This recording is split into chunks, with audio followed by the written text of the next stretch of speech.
Now, please welcome our moderator of this session, Dr. Grace He, GreenSpace Tech AP Ecosystem Lead of Deloitte. And now, please join me in welcoming our panelists to the stage for the panel discussion. They are Ms. Celina Cheng, Head of Sustainability and Sustainable Finance, OCBC Bank Hong Kong Limited.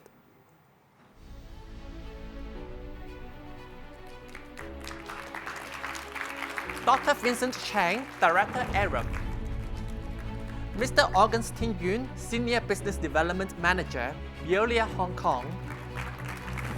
Ms. Christine Lau, Vice President of Listing Policy and Secretariat Services, Hong Kong Exchanges and Clearing Limited. And Mr. Xu Zhu, Regional Director and China Representative of ICLEI East Asia Secretariat, who will be joining us online. I'll now pass the time to you, Dr. He, please. Okay, thank you everyone, and good morning everyone. Very welcome to our session 1, Driving Infrastructure and Engineering Excellence for Sustainable Belt and Roads. So I'm Grace from Deloitte, and I'm delighted to moderate this session today. So we also have Mr. Xu Zhu online virtually there. So at Deloitte, we are deeply involved in helping government, investors, and industrial leaders accelerate the transition towards sustainable infrastructure. So from concept design to financing, digital innovation, and risk management. So we see the Belt and Road initiative enter a new phase. So one focus not only just connectivity on quality, but also on quality growth, resilience, and also sustainability. So for today, we would like to mainly discuss 3 main questions. So what does the high quality sustainable infrastructure actually look like in practice? And how can new finance model and mechanisms make these projects bankable? And what Hong Kong's unique role to facilitate this? So we have a fantastic lineup today, who represents the entire ecosystem from engineers, operators, and also financiers and also regulators, and city networks, Mr. Xu Zhu. So let me briefly introduce our panelists. So first of all is Mr. Augustine Yuen, Senior Business Development Manager from Veolia, and Dr. Vincent Cheng, Director from Arup, and Ms. Celina Cheng, Head of Sustainability and Sustainable Finance from OCBC Bank of Hong Kong. And then finally, we also have Christine Law, Vice President from Hong Kong EX. And we also have Mr. Xu Zhu, who joined online, is the Regional Director and China Representative from ICLEI East Asia Secretariat. So I will start with several couple of questions to set the scenes for everyone, and then we will move into short and interactive segments with each panelist to explore the specific perspectives and also your insights and also case study sharing. So one question to begin with. So when you think about high quality infrastructure in today's world, what key dimensions define the quality? Yes. Maybe I take the liberty to start that. Thanks, Grace, and also BEC, of course, having me today. I think infrastructure is very important, for a city, in particular, for most of those Belt and Road city where urbanization is still ongoing.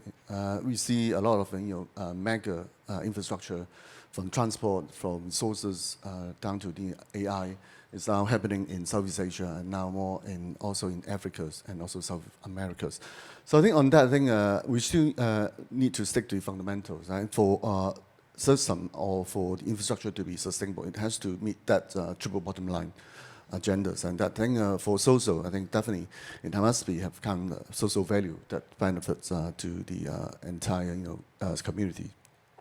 I think infrastructure in particular actually can connect people well, in particular IT system these days are becoming kind of indispensable kind of assets for most of our cities. And secondly, on environmental, definitely that we face a lot of challenge. Bear in mind that most of this infrastructure will be there for 100 years or even longer. So it must be, resilience that can handle, the kind of extreme weather in many parts of the world. I think secondly that it definitely needs to be, efficient, that help to create sort of economic benefit from that. So then, in short, I think that I believe that for most of these existing or new infrastructures that's now being upgraded or being built in Southeast Asia or in Middle East, has to meet these kind of requirements to be social and also environmental assets for everyone. Yes, that's really the three triple bottom line. Actually, it's very important for the sustainable infrastructure in Belt and Road countries. So we have any, Yes. Hi, this is Celina Cheng from OCBC Bank. OCBC is a Singaporean-based bank and the second largest bank in Southeast Asia. We have been focusing a lot on sustainability. It's a strategic core strategy. And we have also been named the best bank for sustainable finance in Hong Kong, Singapore, and a number of our Asian markets. So we're here just to share some experience on how we have been assessing or financing projects along the Belt and Road as well. I agree with what Vincent has been saying. All the factors are very important. But then for us to think about financing certain projects, I think in the past, it was more about the cash flow that could be generated from the project. Hopefully, it's financially sustainable. But then these days, we also need to look at a lot more on the resilience side, I agree. So even if you look at Hong Kong, of course, Belt and Road is a lot more countries, right? But even if you look at Hong Kong, the weather pattern, you cannot deny that it's getting worse and worse. And if you look at, let's say, just the rainfall from 1884, since Hong Kong has a record, the top 11, let's say the top 11 highest daily record of rainfall, from 1884, right? It happened in the past 5 years. So there are four instances of the top 11th highest daily rainfall actually happened in the last 5 years of Hong Kong.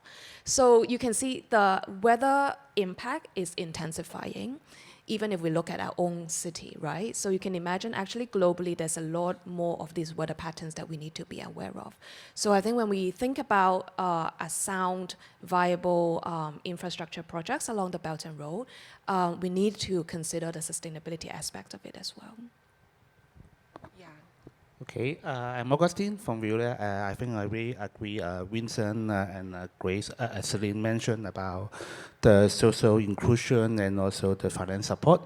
As an operator for the infrastructure, of course, I think the efficiency is also one of the key points, because for operation for a long of the period of the project, and also you have to be very efficiency to maintain the operation, also at the resource management as well. So I think this efficiency on top of based on the technology involvement and also the digital integration will be necessary for sustainable infrastructure as well. And I think another key point is about the climate resilience and the readiness. I think for the sustainable, of course, for the infrastructure should be ready for withstand the climate impact. Example is the flooding and the high temperature, different heavy raining, etc. And also, I think the infrastructure have to be also can be catered for maintain the carbon emission and also the decarbonization as well. So those, I think, is the key factor for the sustainable infrastructure from my point of view. Yeah. Hi, thank you. My name is Christine Lau, and I'm from the Hong Kong Exchanges and Clearing Limited. So I'm from the policy team of the listing division, and my team oversees the ESG reporting framework for all of our listed issuers. So I totally agree with all my fellow panelists, what they say that actually all the key dimensions set out by Grace are very important.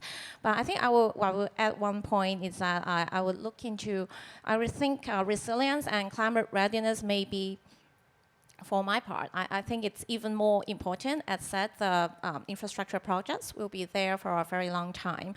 And we also note that in the different times, technology will keep on advancing. So I think it's also important that these projects, they would, as they continue to be resilient and to be ready for the future. They would keep to be improving in accordance with our new knowledge in the scientists, in science, or and the advancement of technology, and to fully utilize these features and these new developments into further enhancing and improving. And what I say about improving, it's also improving the efficiency and also how the benefits that they could bring to the mankind. And at the stock exchange, we are very concerned about we regulate the listed issuers. So if you ask me, I think it's not only about the project as well. It's also about the project team and the management team that oversees this project. So they should keep well abreast of all the latest developments and be ready to take any measures to improve and enhance and to stay relevant and ensure that these infrastructure projects can stay with us and be useful for a long time. Yes, Mr. Shuzhu, do you have anything to? Yes, thanks, Grace, and thanks for the invitation of BEC. I'm from ICLEI. ICLEI is a global network of more than 2,500 cities and regions that are committed to sustainable urban development. Our members, including more than 600 cities and regions from the Belt and Road countries. Look at this topic about the definition of high quality infrastructure. I would like to share my thoughts from the urban perspective. We know that many of the world problems we are facing, including climate change, urbanization has been one of the driving forces. So in order to solve this problem, cities must take actions. Local governments must work with each other to find the solutions. Therefore, I think that when we look at the so-called high-quality infrastructure, we should not only look at the traditional ones like the energy infrastructure, water supply, transportation, but also think about how to enhance the climate resilience of our cities and the communities by maximum the benefits of nature and ecosystems. So in that way, ecological or green infrastructure should be taken into consideration and be prioritized in our policy planning. Another angle is that social inclusion should be the ceiling that ensures a project's long-term value. It is often also overlooked, but it's a critical factor determining a project's success or failure. Thank you.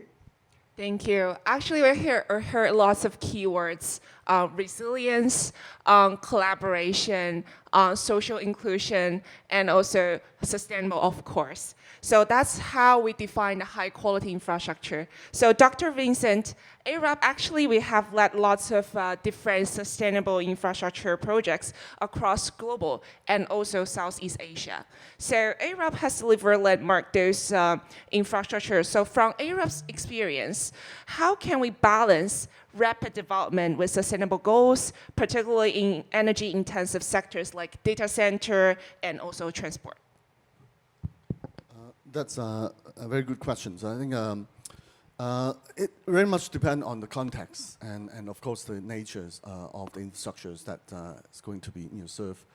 I think I'll give you two examples in the regions that I'm looking after, which is the APAC. I mean, that within APAC, we have very huge disparities on the level of urbanization and also level of development.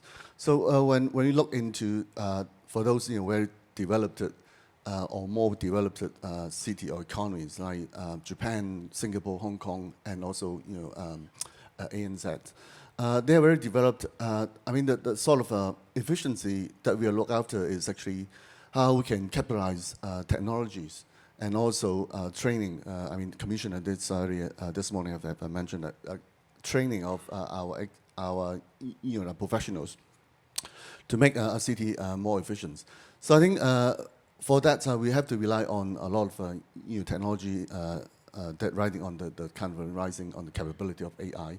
So we heard a lot. I mean, these year in particular on Southeast Asia that a lot of data center being built that actually help to serve the applications not confined in Southeast Asia. It's more actually serve those developed cities. So I think we can make use of technologies and if possible, we make our data center zero carbon or carbon neutral kind of application. I think it's very important. I think the second thing is related to less developed community or society.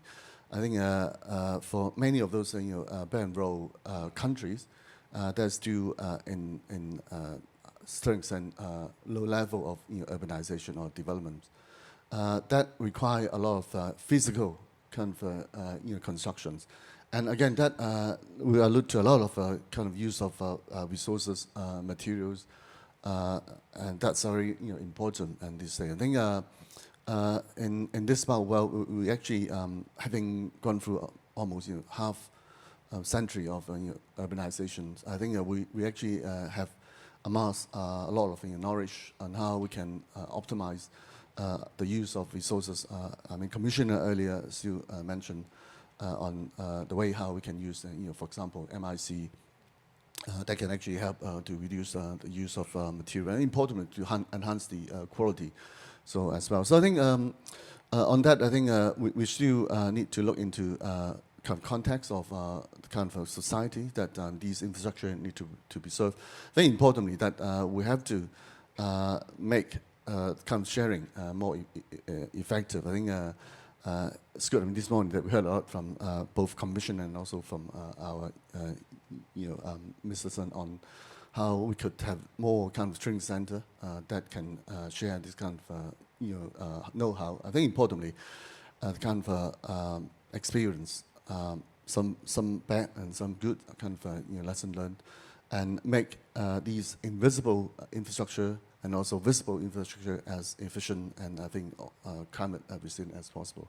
So that's, I think, is something that I think I could contribute. Of course, there are some other detailed kind of technology or technical kind of advancement of these on how we can make our construction efficient. That I think we can find other occasions to look into that.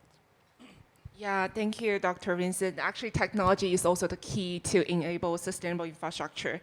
So, and now more and more companies expand overseas under the Belt and Road framework. So how can Arup enable policy, engineering, and also technology partners align together to deliver this greener and also more connected infrastructure? Yeah, I think what Rob just mentioned, that sharing of information is very important. I think we, within the firm, I mean, within the regions, that we are very coordinate how we can partner with different organizations, some professionals, some learned society, and some even government officials. So I think on that policy level, I think definitely our country actually have a kind of overarching principle.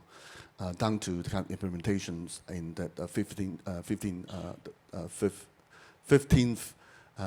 5 years kind of plan that already have details on how can enable those SOE and other company who are leading in China and also play active role on how we can support the kind of development in Southeast Asia or Middle East or even South American country. So on that actually, our company actually work partnering with these SOE and many other enterprise from China and also from Hong Kong to capitalize kind of technology that developed within China. I think these days you heard about that new 3 key sectors, batteries, EV, and also solar. And that actually is some of the examples that I think that we can help bring our partner with this company to work in areas which require slightly different kind of control and also on regulations. So I think it's something that we work from both this what we call outbound going out company and importantly also work with a local country. The governments and also the practitioners to have kind of effective exchange on knowledge and importantly to work on projects that help to bring the standards of our infrastructures to the highest levels. Yeah, thank you, Dr. Vincent. So actually, we talk a lot on those technology and also infrastructure projects. So speaking on operation and also scalability and also business model, actually Veolia is a global leader in resources management and also exploring different partnership and also business model. So Mr. Augustine, could you please elaborate more on how Veolia supports the business model and also different partnerships like PPP or collaboration to scale sustainable those infrastructure projects across the Belt and Road region? Thank you, Grace. This is a good question. As Veolia, I think we always believe that the long-term partnership will be very important for the success. So especially we will combine for the design, finance, construction and operation element. So actually to more elaborate for the business model, maybe I can share the 2 to 3 case study with a different business model in different region that may be more easy for you of them to understand. The first I think is the case is in Hong Kong is the T-Park, the waste to energy facility. This is a sludge treatment facility that the business model is design, build and operation, DBO, which is actually we work with Hong Kong Environmental Protection Department with 15 years operation duration for the project. So for that, I think in the partnership and the relationship with the government, government of course provide the support for the sludge guarantee and the capacity, and also provide the land and also provide the support liaise with different government parties. In Veolia, we will provide the technology and also provide the environmental compliance to make sure that the project can be operated and to maintain stably and successfully. Of course, I think for the PPP, another issue is, of course, is the revenue. So for that, I think for the DBO, we are based on the performance base for getting the payment mechanism. So that one is also is a very key factor that to different model can be success. So this is for Hong Kong. And the second one, I think in China, we have another project is related to also waste to energy in it is located in Longgang. Each is a project is the model is the BOT, that means build, operation and transfer. Each is also the partnership with the Shenzhen municipal government. So for that, because this is an investment by Veolia, so that one the Shenzhen government will provide the support in the waste guarantee for the minimum capacity, and also provide the support to manage the energy on grid. So those can support the investor and the operator in the payment mechanism. Each is based on different multi-revenue mechanism, including the energy and heat sales, and also the recycling, and also the carbon credit, etc. So the last one, I think, is belongs under the India. This is the water treatment facility. The mechanism for that one is the DBOT. That means design, build, operation, and transfer.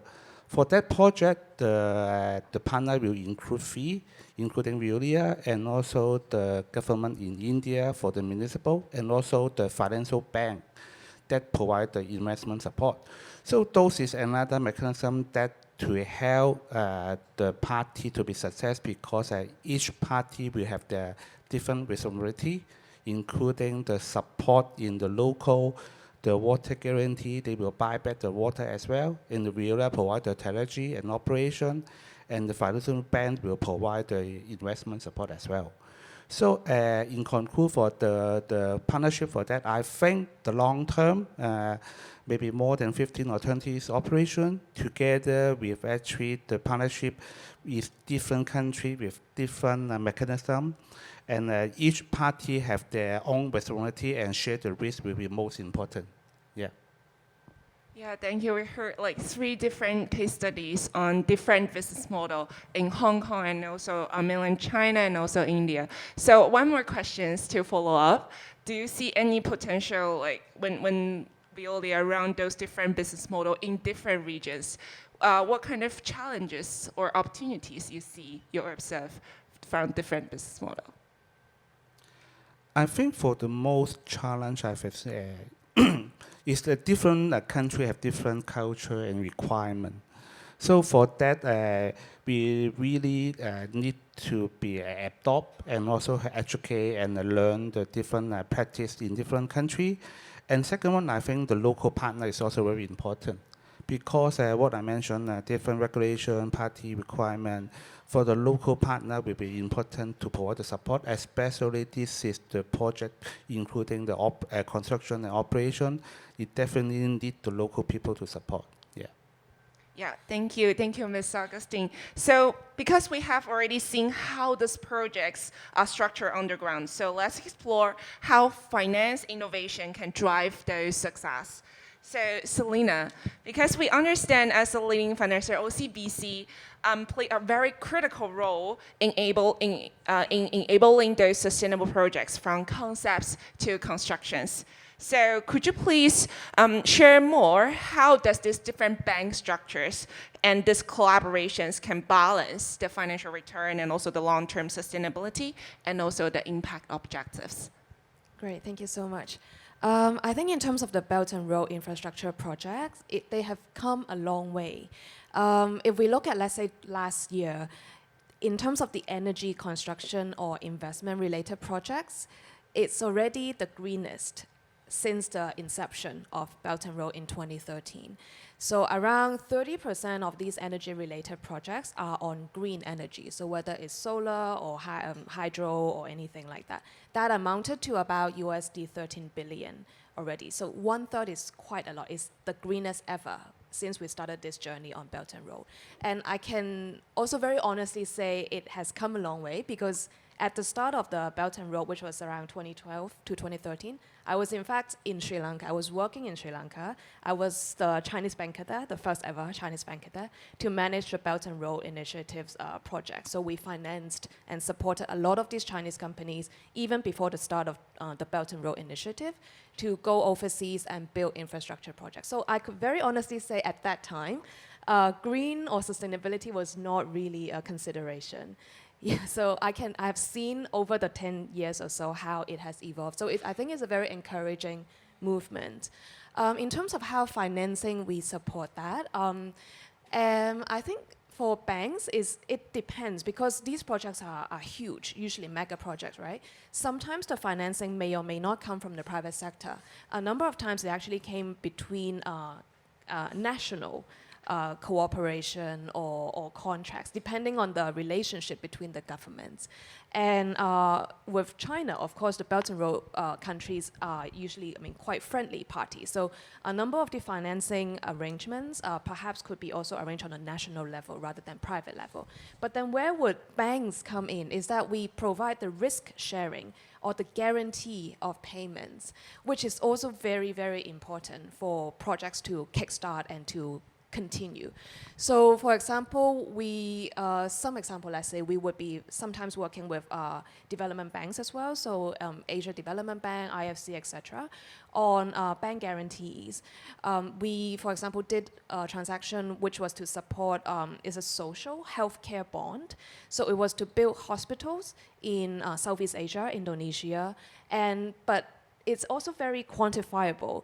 Because I don't want people to think that sustainability is always just like unquantifiable. So for this one, actually, we actually measure the average hospital beds for each country.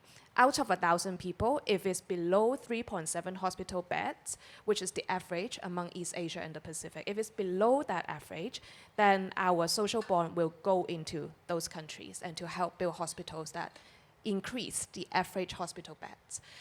So the social impact is definitely there, and then the bank would be organizing banking guarantees to make sure those projects, the payment will come. And also sometimes it's payment guarantees, sometimes it's performance guarantees. So we also ensure the contracts will be performed. So depending on who we support, whether we support the contractors or we support the local JV, etc. And then, in fact, so of course, we also very actively support on the green projects. So if they are building, just now Vincent was saying data center, we have also recently supported Malaysia's first hyperscale green data center park. So they are installing on-site solar panels so that, because data center is a very energy consuming facility. So by having the strategy to install on-site solar panel as well, they also hope to become Malaysia's first data center park. So there are a lot of things that we try to support as a bank to mobilize capital for those green infrastructure projects. Yeah, thank you, Celina. It's really amazing that we see that sustainable infrastructure is beyond green projects. We also have lots of social inclusion in the considerations. So another similar follow-up as what I asked Augustine. So what do you see the potential challenges or you faced before during delivering these different projects? Yes, I think two things. One is the readiness of the projects as well. Sometimes, as our panelists has also mentioned, different countries are in different phases of readiness in terms of their technology, in terms of even the project being able to materialize. Is not about technology. Sometimes it's just about socio-economic issues or political readiness. So then bringing a project, the negotiation and the contract and everything into fruition is already a very humongous task. So even just having those projects available for banks or financiers to consider financing is one big hurdle, potentially, could be. And then once the projects are ready, then how could we support as a bank? Because there are also many moving parts. When we talk about banking, we work with many different parties, not just private sector. Sometimes we need to bring in concession capital, so funders who are perhaps willing to take more risk and get a lower return for some of these projects. Sometimes we work with national or developmental banks, so they think from more on a national interest perspective. So, and sometimes we also work with philanthropy. So the sort of Gates Foundation, how do all of these players in the ecosystem bring together the expertise and the financing ability to enable these projects to thrive? So it's a lot of mobilizing, a lot of collaboration, but I think the capital is actually there. But sometimes how do we mobilize this is an art. Yeah. Yes, true. I really agree that how to mobilize the capital is also the key for that. And so to build on that, so the transparency is also the foundation to build up all this kind of projects and to make every impact quantifiable. So Christine, so I know Hong Kong EX, we have been a leader in advancing global ESG disclosures. So from a global disclosure perspective, so how is Hong Kong EX enhancing ESG standards to bring entities and also infrastructure projects from the Belt and Road regions towards alignment with international sustainability expectations and also different standards? Thank you, Grace. So before I answer this question, let me first introduce HKEX ESG reporting framework. So the HKEX first introduced the first ESG reporting framework back in 2012. And at that time, it was a voluntary framework. And it was until 2016 that we will require all our listed companies to publish ESG reports on a mandatory basis annually. And so if you calculate, it's more than a decade ago that we have been working on sustainability reporting. And since then, we have continuously reviewed and enhanced the framework. And the reason is to meet evolving stakeholder expectations and international best practices. So as some of you may be aware, our latest round of amendments relate to climate-related disclosures. And these new amendments came into effect in January, earlier this year. So the new climate requirements were developed based on the IFRS S2 climate-related disclosures published by the International Sustainability Standards Board. And this step form part of the wider Hong Kong roadmap for local adoption of the ISSB standards. So under the Hong Kong government's roadmap for sustainability disclosures, the goal is clear. All large publicly accountable entities, we call them the PAEs, and they comprise large listed companies and also unlisted financial institutions carrying a significant weight. So these PAEs, the goal is for them to fully adopt the ISSB standards by no later than 2028. And we also note that in December last year, the HKICPA has published the Hong Kong Sustainability Disclosure Standards, which we call the Hong Kong Standards. And these Hong Kong standards are fully aligned with the international ISSB standards. And as outlined in the government's Hong Kong roadmap, the HKEX plans to consult the market in 2027 mandating sustainability reporting against the Hong Kong standards for listed issuers. And subject to consultation feedback, the first batch of listed issuers are expected to conduct sustainability reporting in accordance with the Hong Kong standards from January 2028.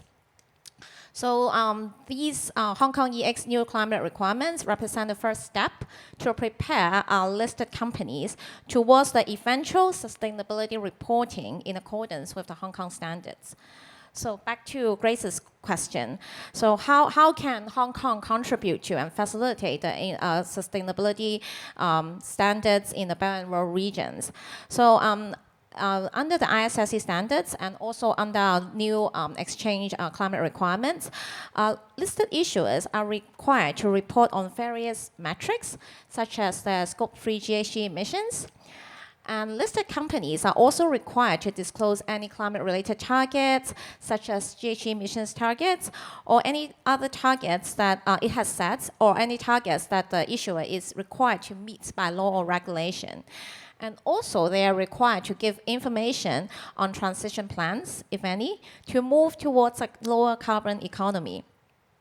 And so for these listed entities to meet their own reporting obligations under the rules, when they are looking to invest in the Belt and Road projects or conduct businesses in this area, they would definitely look for cooperation partners they are able to meet the compliance need.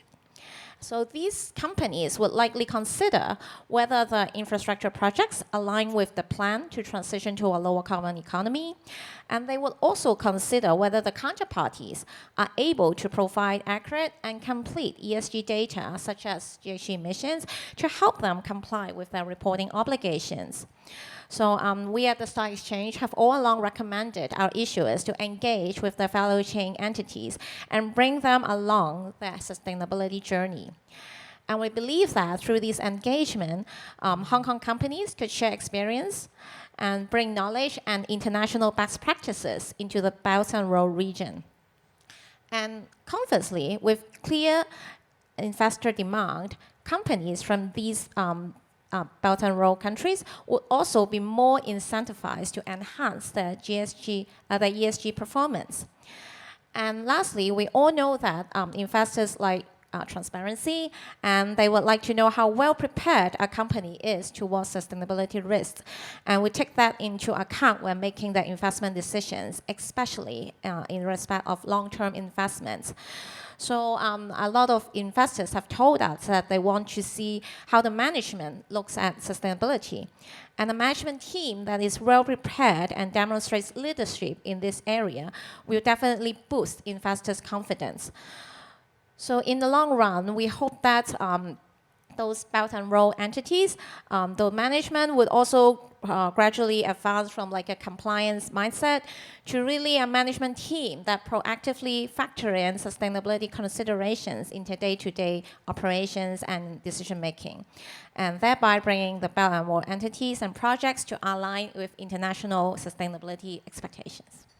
Thank you, Christine. True, that's really true that consistency and also the long term is very important for the investors and also different leaders and management to see the potential of sustainable infrastructures. So another quick follow-up questions. So because all the panelists, we talk a lot on different very high quality infrastructure projects. So could you please share more, like how can EX those green finance frameworks can help attract more those institutional investors to this capital intensive sectors? Yes, so as mentioned, Hong Kong, we are moving towards alignment with the international sustainability disclosure standards. And so we believe that this consistent and having a consistent and standardized ESG disclosure framework and green finance framework are critical to driving long-term investments and financing decisions. So having a common language for sustainability information gives rise to comparable and consistent disclosures, and this enables pricing in of sustainability-related risks and opportunities, and also facilitates enhanced data collection and analysis. Whereas we are used to using the same sets of standards for financial reporting, and this allows financial information to be easily comparable across a range of companies. So we would similarly benefit from having a common language for sustainability disclosures. And I recall that the investor community has long been a strong advocate for alignment with the ISSC standards during our last consultation. And their views were that globalization has resulted in a lot more interconnected international environment. And this makes consistent and standardized data disclosure more important than ever, both from a strategic and economic perspective. We have also heard from multinational issuers that they are happy that Hong Kong is moving towards the full adoption of the ISSB standards, as these companies operate in multiple countries, and they are required to comply with regulations and requirements of different jurisdictions. So their challenge lies with navigating the different requirements of different jurisdictions, and they may need to prepare different versions of sustainability disclosures for compliance purposes. So they would be more than happy to invest in infrastructure projects aligned with consistent and globally aligned ESG and green finance frameworks. And I think lastly, I heard from OCBC about banks. They are also investing a lot in these projects. And as I mentioned, under the Hong Kong roadmap, even banks, they are financial institutions, and they are also subject to compliance with the moving towards the adoption of the ISSB under the government's framework. And we also note that banks themselves are subject to increasingly stringent disclosure requirements regarding the finance emissions. So I'm sure that they would also very welcome infrastructure projects to take a consistent and standardized approach in managing the carbon footprint or sustainability reporting. Thank you. So now let's also join virtually with Mr. Shu Zhu from ICLEI, East Asia Secretaries. So actually, we talk a lot on finance, innovation, infrastructure, operation models. And ICLEI has also supported cities around the world in implementing sustainability strategies. So ICLEI has worked with cities worldwide. So Mr. Shu Zhu, so from your perspectives, could you please share some best practice with us on how different urban and also city level strategies to implement those resilience and also sustainable infrastructure across Asia? Thank you. Thanks, Grace.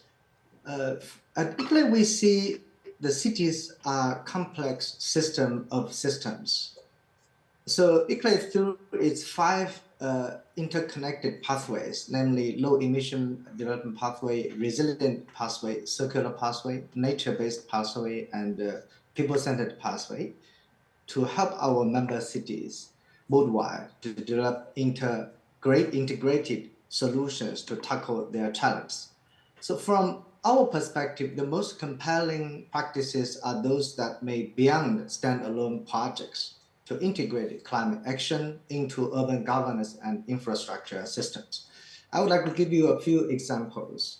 One is from the Chinese city Shenzhen, the neighbor to Hong Kong, about Shenzhen's development in electric mobility system.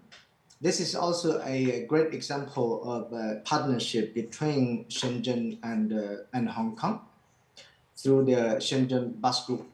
So in Shenzhen, through collaborative partnerships with the government, and deployment was achieved of mass electrification of buses and taxis. Shenzhen became in 2017 the world first city that has 100% electricity buses running on the road. And also a citywide smart charging network and the integration of renewable energy sources have been built. So the key highlight is that this example from Shenzhen demonstrates how cross-sectoral infrastructure integration can systematically help the city to reduce carbon emission in transportation sector, which is also a major contributor in most of the mega cities for greenhouse gas emission, but also air pollution. This provides us a replicable example to other high-density cities in Asia and beyond on avoiding isolated solution and instead building a complete hardware and software ecosystem that supports low-carbon mobility and transportation system. And also from the resilience perspective, there is another example from the Indonesian city Semarang that offers a lesson for coastal cities to enhance climate resilience. The city of Semarang faced the challenge of land subsidence and coastal flooding. So the city decided to move beyond reactive defense to flooding to proactive nature-based integration. The city is championing a hybrid approach. This includes restoring mangrove forests as natural coastal buffers, a cost-effective and also ecologically rich green infrastructure, as I mentioned earlier, while strategically complementing them in necessary gray infrastructure. So this case underscored that resilience is not just about building higher seawalls. It is about combining nature-based solutions with land use governance and targeted engineering. This holistic approach is essential for the long-term viability of countless coastal belt road cities. There are also many good examples from Chinese mainland cities, including, for example, another ICLEI member, Chengdu. Chengdu has been pioneering an initiative called Park City Initiative. This is a visionary initiative that seamlessly integrates green spaces with urban development. Instead of building isolated parks in the city, Chengdu is building the city within a vast park network. This includes creating an world longest greenway, which is about 17,000 kilometers. Now more than half have already been developed, to connecting communities, protected ecological areas, and also transforming former industrial sites, those brown fields, into vibrant public spaces. So from our perspective, cities should break down the islands and planning all the urban infrastructures as interconnected system, not a collection of isolated projects. And also in the process and planning, they should prioritize nature-based solutions to address the climate change impact, but also promote the economic benefits and also social benefits of the citizens. Thank you. Nature-based solution is true, like the key solution to enhance the resilience of the city. So one more quick follow-up questions to Mr. Shuju. So what do you see from like city level will be the potential opportunity and also the challenges to do this sustainable practice across the Belt and Road cities? Thank you. Let me first start with the challenge. We know that the Belt Road Initiative has been there for more than a decade, and a vast investment has been going to the region. Still, there is a big financial gap. According to the Asian Development Bank, for example, Asia faces an annual infrastructure investment gap of more than $1.7 trillion US. Moreover, the vast majority of the BRI, the Belt Road partner countries, have limited physical capacity and also rely heavily on external loans. For instance, the total investment in the China Laos Railway was nearly equivalent to 1/3 of Laos' annual GDP. So this is a huge financial gap in these countries. And also the challenge brought by climate change. Belt and Road regions is situated in a very climate sensitive zone where surface temperatures will continue to rise, sea levels keep increasing, and also extreme weather events such as heat waves, heavy rainfall, floods, and droughts become more frequent and intense. Like also our cities, including Hong Kong, is facing. So overall, climate-related disaster risk and expected to grow continuously. High population density, rapid industrialization, and urbanization, also unplanned urban expansion, contribute to pollution and ecological degradation, further exhibiting living challenges. But also from the industrial and the technology perspective, in transitioning from the traditional fossil fuels to clean energy and green technologies, the BRI countries also face significant conversion cost. Constraints such as insufficient technology, R&D, and innovation capacities, missing supply chains, and gaps in professional expertise and talent hinder the implementation of sustainable development and initiatives. This makes it difficult for them to convert their inherent resource endowments into economic benefits. There are, of course, other gaps and challenges from social and also other economic dimensions.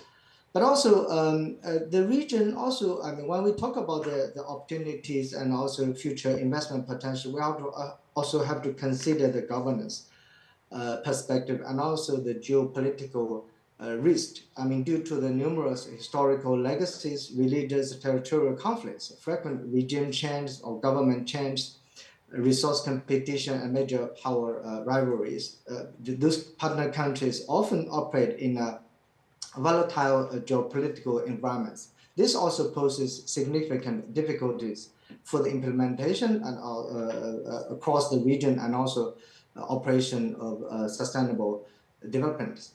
So these are the challenges we see, but also great opportunities ahead. On the opportunity side, we see several powerful drivers. First of all, many of the Belt Road cities are at the peak of infrastructure investment due to urbanization. This gives them a historic chance to leapfrog carbon-intensive development paths, and also first pollution, then sustainability, like what China has experienced in past decades since its economic reform. So just as they adopted mobile phones without landline network, they can bypass centralized fossil fuel model and build distributed like solar, for example, as the most preeminent and promising renewable energies in Central Asia, taking the country of Uzbekistan as an example. In average, their annual sunny days are more than 300. So huge potential for such a renewable energy development. And also, these regions are also a living laboratory for innovation. This the diverse climate in development context across BRI countries in Asia create a real-world laboratory. Sustainable cooling solution perfected for the humid tropics of Southeast Asia can be adapted, while water-saving technologies from Central Asia can be shared. This diversity fosters innovation and creates a pipeline of bankable, context-specific projects.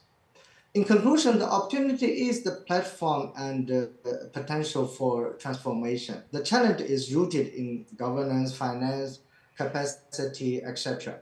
So the role of networks or city networks like ICLEI and also our partners in financing, engineering, urban planning is to help cities bridge these gaps, turning innovative case studies into the new norm for urban development along the Belt and Road. But also opportunities are not only between nation to nation, but also city to city, city to business, business to business. For all this, I think Hong Kong can play a key role as a catalyst, connector, and solution provider in the future. Thank you. Thank you, Mr. Shuju. It's exactly what I want to ask to wrap up today's discussion is that maybe for all the panelists, shall we use maybe 1 or 2 sentences to explain?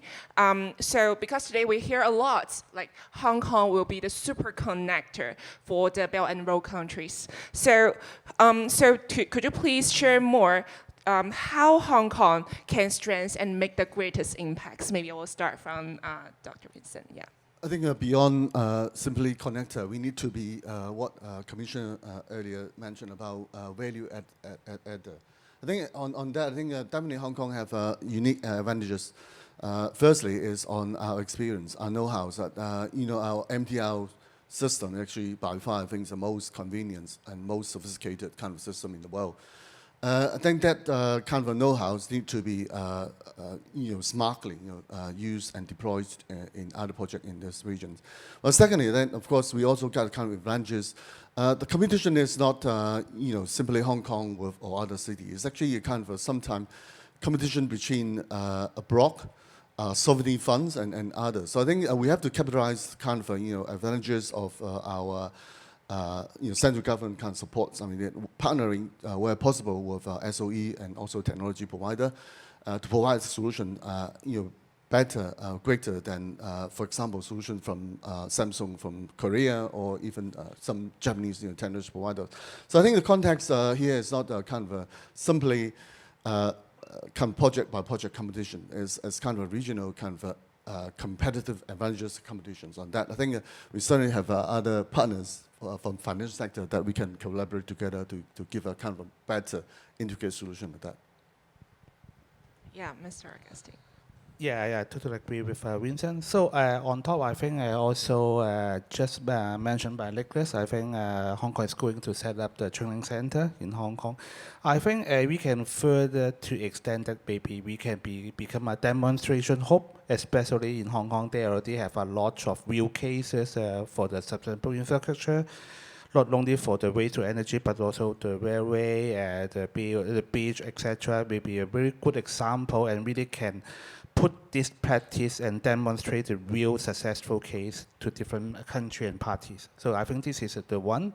And second, I think is just mentioned by Vincent as well. I think Hong Kong will be a very excellent, be a different company, local company and a global company that cooperate a lot. They can extend and apply the knowledge and also transfer the knowledge to different entities.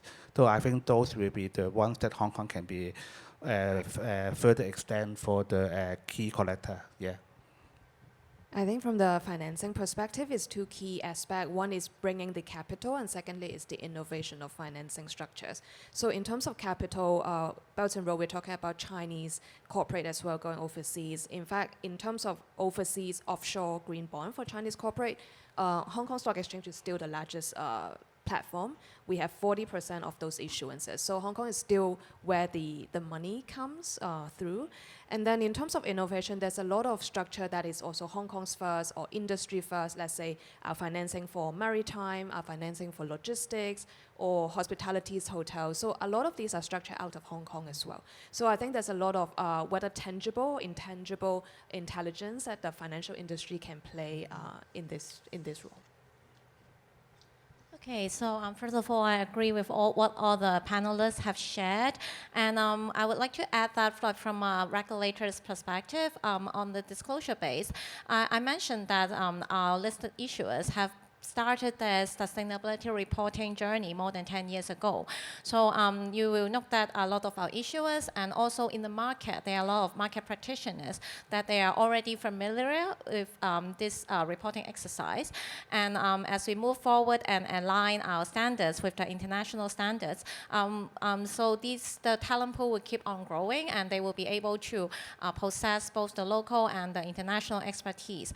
And I believe that these people, the talent, it's like one very crucial asset that Hong Kong has, and this group of talent, they will certainly be instrumental in bringing knowledge and experience and international best practices to BNR regions.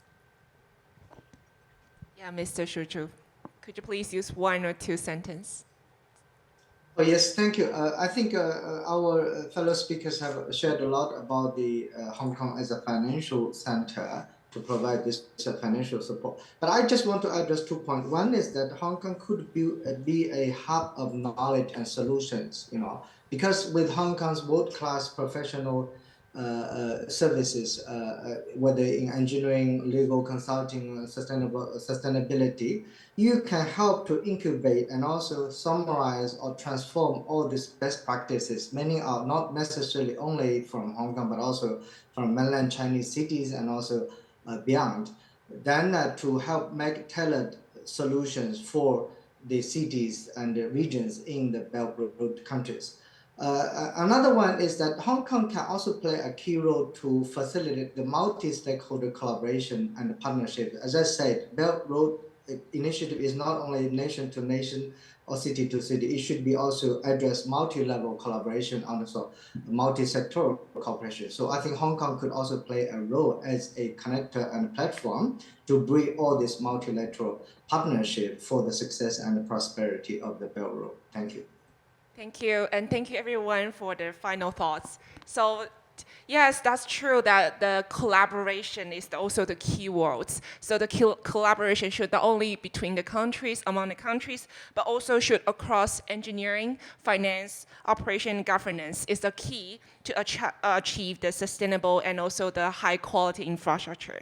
So on behalf of Deloitte and also the organizer BEC, I would like to express my sincere thanks to our panelists to share your thoughts and also to all of you to join us the session 1. Thank you, everyone. Thank you. Thanks to our moderator and the panelists for holding such an insightful discussion on how different sectors can leverage their expertise and professionalism and to communicate and collaborate on developing the Belt and Road economy with the sustainable and also compliant infrastructure. Would you please come forward for a group photo?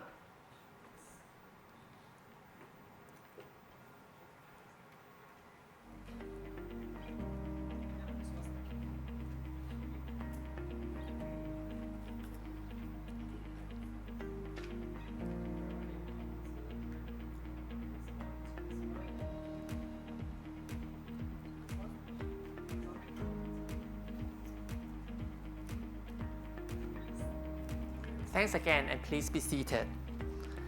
This brings us to the end of the first session. We will now have a break for refreshments before our next session, which will start at 11:30.